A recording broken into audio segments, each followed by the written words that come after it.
Namaste Krishna Rao garu. Welcome to IYR Talks English sessions. It was really disturbing for the last 10-12 days to look at the newspapers because there is loss of life across, if you take national highways and local roadways and all that, people lost their precious life just because of the negligence of various persons involved in the traffic transportation, many other things. Other day we have seen on the Bangalore route near Kurnool, the bus totally got gutted just because a motorcycle is at the middle of the road and one fellow drank and then he died on the spot, but instead of removing it, the other fellow got frightened, left it in the middle of the road. The bus, without halting, it blasted and it fire took up and then finally that if you see postmortem, that bus has no license to run. And the other day we have seen one tipper with gravel went and smashed the bus from behind, and some people died even under the gravel.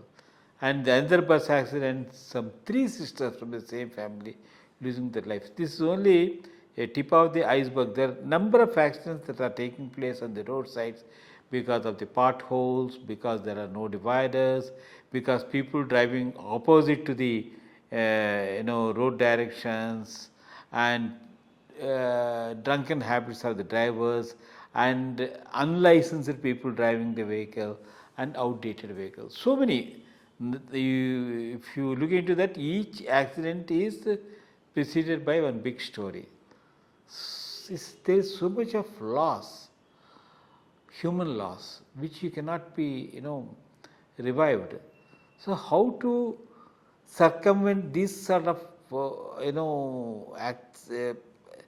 mishaps and see that the government should take a corrective steps.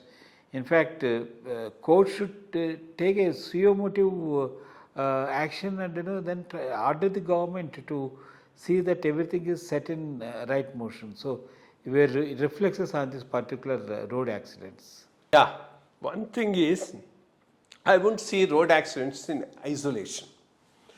It's a pattern much bigger than the road accidents. There are children dying of spurious cough syrups. And medicines. Cough syrups and medicines. In Vizag, people died a few years back because there was a poisonous gas leakage. Today, people are dying because of road accident, somewhere something else. All these are related. They are related in the sense they speak of 3 bad atmosphere, political, administrative, that is pervading this country.